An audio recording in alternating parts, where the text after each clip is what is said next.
Just this past month, I rediscovered William Saroyan's 1957 essay, A New Idea in the World, which is collected in his 1968. It's called I Used to Believe I Had Forever, Now I'm Not So Sure. This little known essay, maybe among Saroyan's most significant and very best, was written, Saroyan notes, in the midst of a race toward nuclear fission and fusion. The implications of this story and relevance, however, are far reaching. Saroyan's essay initially struck me and still strikes me as vital within the context of just one of the crises that we face here at home in the United States. It's the recent declaration by Peter Balakian, however, Colgate University professor of humanities, eminent genocide scholar and writer, and the 2016 Pulitzer Prize-winning poet, which further crystallized in my mind the link between the current aggression of Azerbaijan and Turkey against Artsakh, Nagorno-Karabakh, and Armenia, and Saroyan's essay, A New Idea in the World. During Balakian's presentation as part of the International Armenian Literary Association's Don't Look Away literary series on Artsakh, Balakian emphasized, "This is a moment of high danger for Armenians of the Caucasus."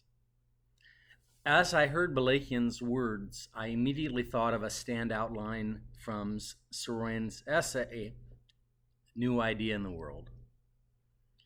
And I quote, "In human time, the latest year is always the most interesting, the most difficult, the most dangerous, and most promising of all." In my first recording of this two-part series, I provided a fuller context for the series and shared the entirety of Saroyan's story, 70,000 Assyrians, one of two of his texts that have come to my mind frequently during all of this. And in this recording, I'm going to read select excerpts from this very rich, the fuller essay, A New Idea in the World. It's here that Saroyan opens the essay, and I quote, "An idea is coming to pass in our time. It is so simple as to seem oversimple, and therefore complex, and it might be considered revolutionary."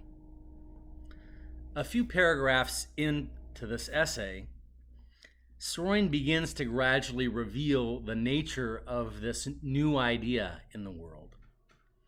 Specifically, he says, quote, "It is now impossible to do unto others as you would not have them do unto you.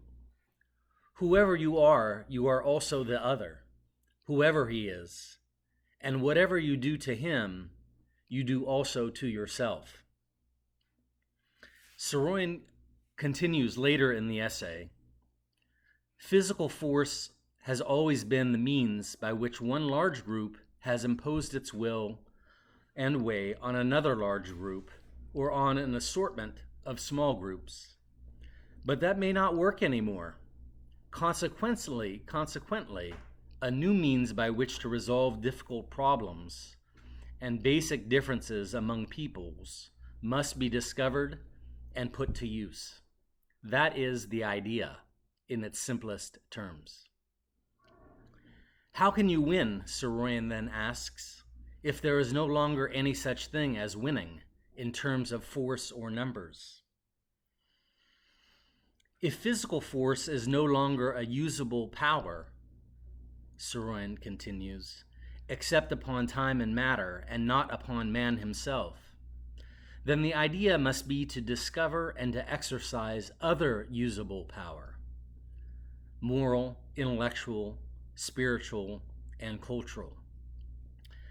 The essay concludes with his at once hopeful, yet still keenly realistic and aware assessment of where the world is with this new idea.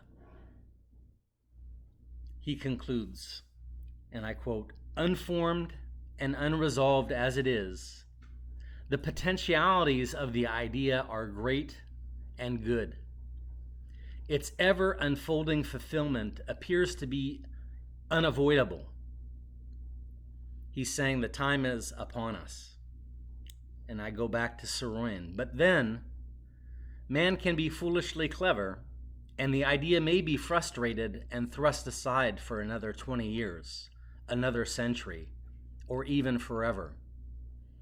On the other hand, it may begin to be truly fulfilled during 1957, a new year, and therefore again the most interesting, the most difficult, dangerous, and promising of all. According to Saroyan's principle that the latest year, 2020 in this case, is the most interesting, the most difficult, dangerous, and most promising of all. I know it prompts the question in me, will we in 2020, quote, discover and, quote, exercise moral, intellectual, spiritual, and cultural power to resolve differences? Thank you.